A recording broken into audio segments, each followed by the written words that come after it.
नमस्कार, आदाब, सत श्री अकाल। पहले तो मैं मीडिया के भाइयों का, आप लोगों का शुक्रगुजार हूं कि आप लोग अपना कीमती समय निकाल के इस प्रेस वार्ता के लिए आए।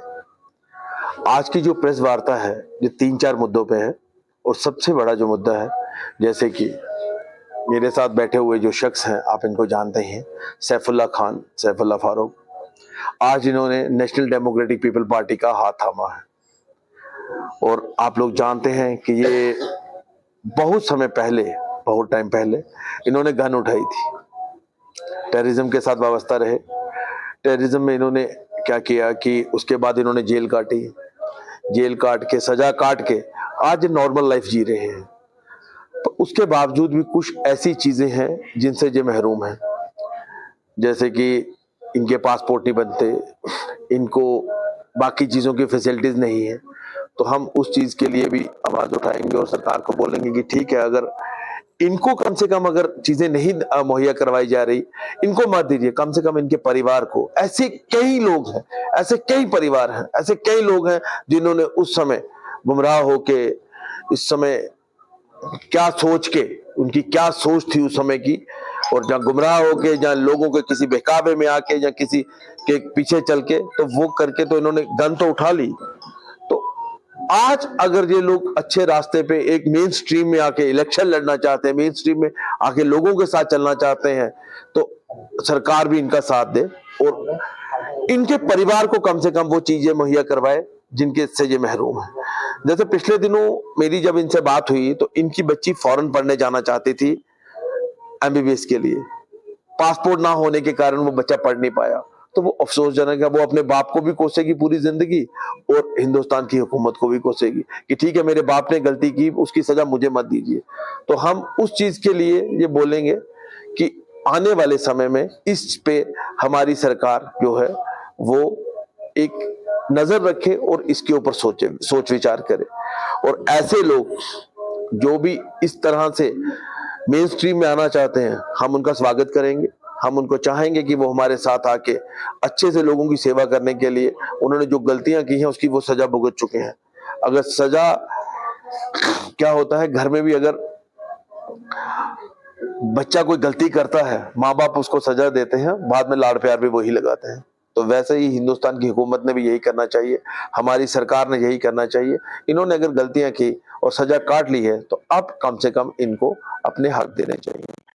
एक चीज, दूसरा सबसे बड़ा एक मुद्दा जो बात करना चाहता था, सेंट्रल गवर्नमेंट ने और जो यहाँ प्रॉक्सी गवर्नमेंट चल रही है, उन पर उग्रवाद खत्म करते करते जम्मू में आपने हालात देख लिए। जम्मू में आए दिन पिछले कम से कम 2 महीने में 8 से 10 अटैक हुए हैं।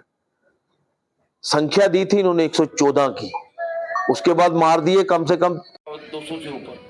बाकी वाले आए कहां से? और जो जम्मू में हो रहा है उसके पीछे जो है वो कौन है और क्यों हो रहा है, इसका जवाब चाहिए लोगों को।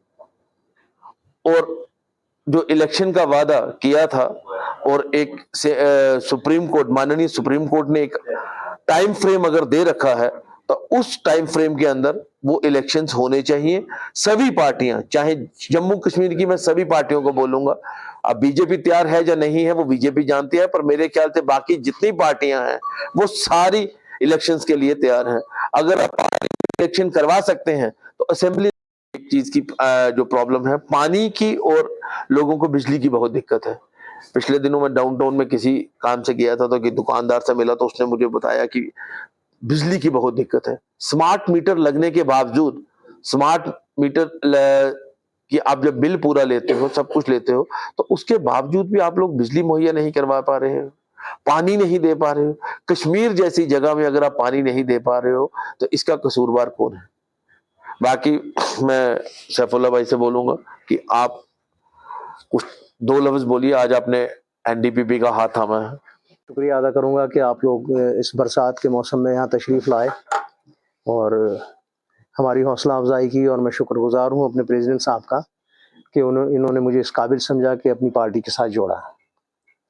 तो आने वाला समय जो है वो हमारे लिए खूबसूरत है और हसीन है। हम चाहते हैं कि हम उन लोगों की रिहेबिलिटेशन के ऊपर काम करें जिन लोगों ने कभी बंदूक उठाई थी या जिन लोगों ने कश्मीर से पलायन किया है, जिनके अंदर काबिल जिक्र कश्मीरी पंडित हैं। और इसी के साथ में एक बात और जोड़ना चाहूँगा, जो लोग यहाँ पर जिन्होंने 90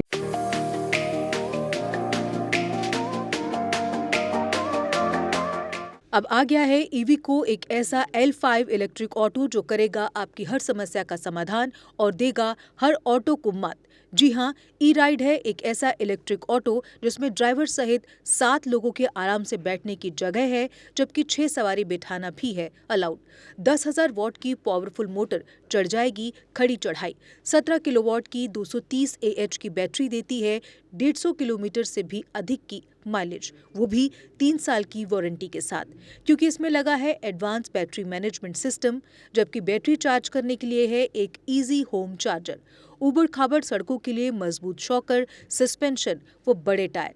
चोरी से बचाव के लिए इसमें लगा है GPS सिस्टम, डिजिटल डिस्प्ले, मजबूत मेटल बॉडी के साथ। मैदानी इलाकों में चलने के लिए है इको मोड, जबकि पहाड़ी इलाकों में चलने के लिए है पावर मोड। ई राइड में है चमकदार इंडिकेटर और तेज रोशनी की हेडलाइट। इसमें आपको मिलेगा inbuilt mobile charger, fire instrument, first aid kit और दमदार ब्रेकिंग सिस्टम भी। यानी अब सभी इलेक्ट्रिक ऑटो से ई राइड है सबसे अधिक दमदार व पावरफुल, और ये मात्र पैसेंजर में ही नहीं बल्कि कार्गो में भी उपलब्ध है, वो भी अधिक स्पेस के साथ, जिसे कहा जाता है छोटा हाथी।